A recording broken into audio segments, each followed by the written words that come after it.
ہر سال اتنے سارے حاجی جاتے ہیں، ایک بھیڑ لگی رہتی ہے جانے والوں کی. وہ جب لوٹتے ہیں سوسائٹی میں، کیا سوسائٹی میں کچھ چینج آتا ہے؟ ہم بہت سنتے ہیں کہ اتنے آدمی گئے، اتنے آدمی گئے.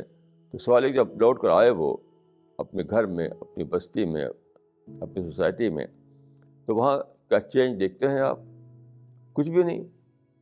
جیسی لائف پہلے تھی ویسی لائف اب بھی ہے. مثال کے طور پر دیکھیے، قرآن میں ہے کہ فلا رفث ولا فسوق ولا جدال فی الحج. حج کے زمانے میں بری بات کرنا یا لڑنا جھگڑنا نہیں ہے. تو بنا لڑائی جھگڑے کے زندگی گزارنا، اس کی ٹریننگ ہے جو حج میں دی جاتی ہے. اب جب آدمی گھر سے لوٹا تو کیا ہونا چاہیے؟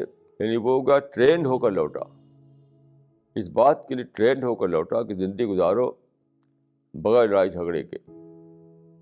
غصہ نہیں، انٹالرنس نہیں، کوئرل نہیں، ڈسپیوٹ کو بڑھا چڑھا کر کے تعلق توڑ لینا نہیں.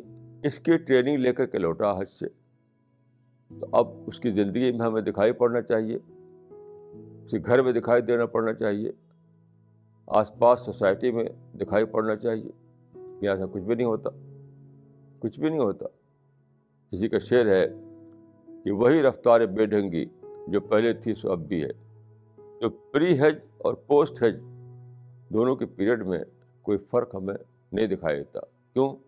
لوگ فارم کے اعتبار سے حج کرتے ہیں، ریچولس کے پورا کرنے کو سمجھتے ہیں کہ ہم نے حج کر لیا.